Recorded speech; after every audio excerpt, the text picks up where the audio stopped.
Atualidade Jurídica.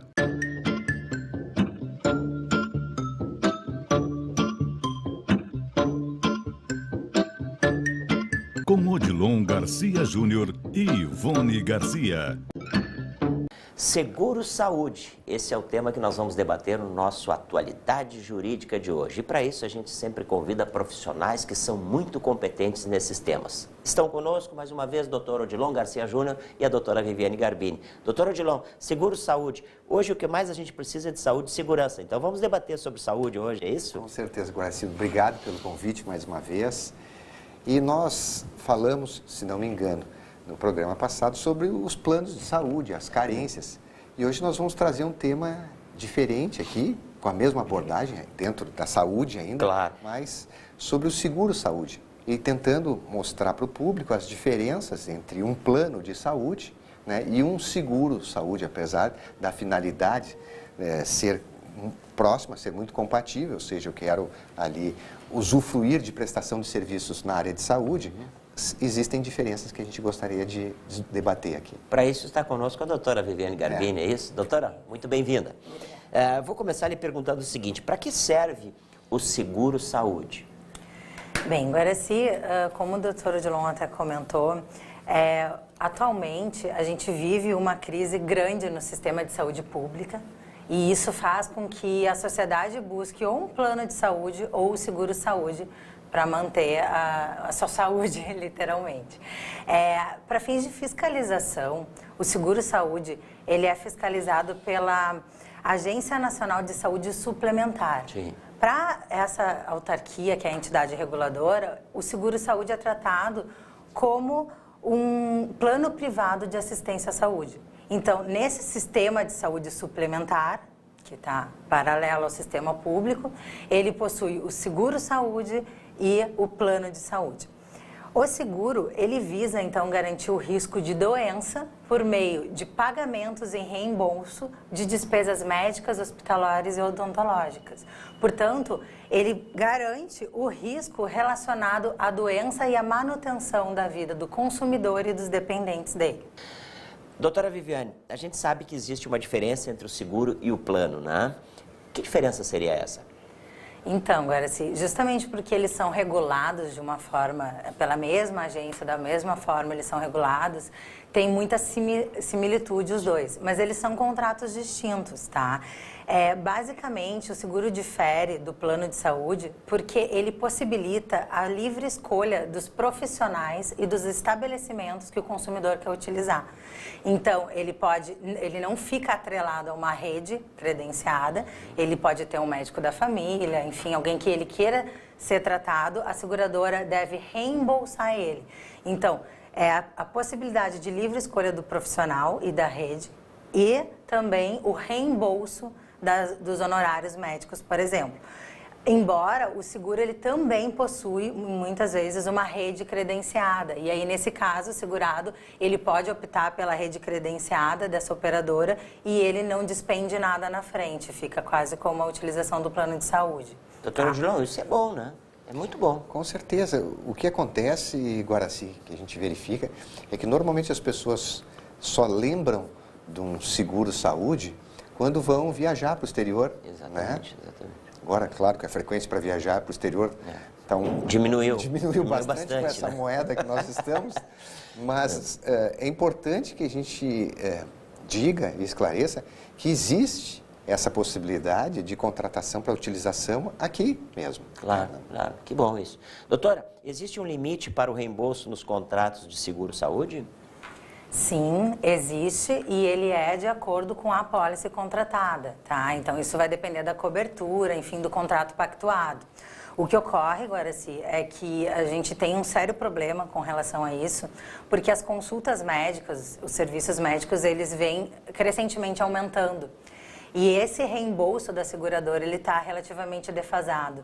Então, a gente encontra muito o problema do segurado fazer a utilização desse serviço e no momento que ele vai receber o reembolso não é integral.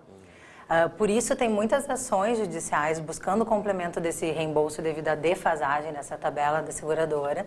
E o que é importante esclarecer é que o consumidor, antes de utilizar ou de contratar qualquer serviço, ele precisa da prévia autorização da operadora.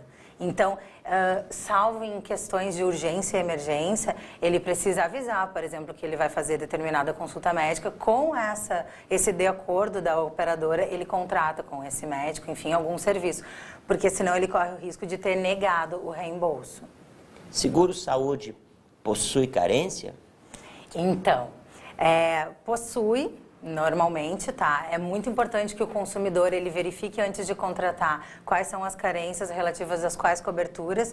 Isso depende muito do contrato da seguradora, mas a lei prevê, assim como no plano de saúde, carências máximas, como, por exemplo, uma carência de serviços emergenciais, que é de 24 horas, ou a questão do parto, que são 300 dias, são carências limitadas ao máximo. O mínimo fica a cargo dessa operadora e do segurado diligenciar com ela, tá? Claro. Doutor Odilon, vale lembrar ao telespectador que está nos assistindo que diversas vezes eu encontro com eles na rua ou recebo ligações, eles têm interagido conosco sobre esses temas que a gente tem debatido, que vocês são nossos convidados aqui. Isso é muito bom, porque... Aliás, esse é o objetivo do Atualidade Jurídica, é justamente tirar qualquer dúvida e para isso eles precisam interagir conosco, com vocês, não é isso? A gente agradece essa interação e é uma oportunidade que a gente tem com isso de esclarecer algum ponto que ficou, alguma dúvida, por exemplo. Nós estamos nos comunicando aqui. Agora, se o telespectador lá entende, olha, me faltou tal informação, a gente, quando recebe essa informação, a gente traz para o teu programa. Claro. Para esclarecer. Não, e vou lhe dizer, tem pessoas que me encontram na rua e dizem, olha, desculpe, está te perguntando isso. Mas não, para nós é um motivo muito especial. O motivo de vocês estarem conosco é justamente o motivo da gente sobreviver fazendo informação. Com certeza. Colocando informação. Não é? E vocês estão sempre de parabéns aí quando nos atende o nosso convite. Doutora, mais um questionamento? E se o segurado quiser mudar de operadora, pode? Então, ele pode mudar de operadora. Pode, mas não deve? Ele precisa observar. Ele pode mudar de operadora se o contrato dele for mais interessante. Inclusive, ele pode levar a carência já transcorrida na empresa anterior, tá? O que ocorre, que é importante a gente destacar, que caso ele permaneça na operadora e ao longo do transcurso do contrato, ele verifique mudanças contratuais, com exigência de novas carências, ele não deve aceitar. Porque isso, embora seja ilegal, é muito comum que as operadoras façam exigências de carências em duas situações.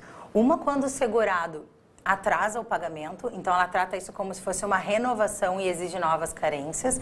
Nessa situação não pode haver, ele já teve uma carência anterior, não é porque ele atrasou a mensalidade que ele tem que sofrer isso novamente. A outra questão é quando há substituição de um plano para o outro dentro da própria operadora. Essa carência não deve existir. Ele permanece na operadora, não tem por que ele sofrer novas restrições, tá? E assim, Guaraci, somente pode haver uma imposição de carência quando essa alteração do plano dentro da própria operadora tiver uma rede maior, superior à que ele estava. Então, para aqueles determinados serviços ou coberturas superiores, ele pode exigir uma carência.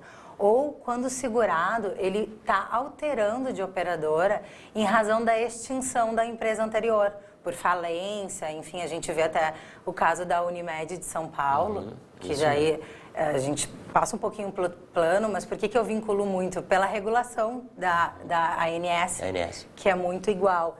Então, houve a extinção dessa operadora, ele infelizmente vai passar a sofrer carências com a nova que assumiu aquela carteira de clientes, tá? Claro.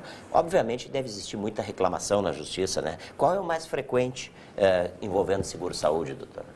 Olha, Guaraci, o que muito se discute hoje é a judicialização da saúde pública e privada.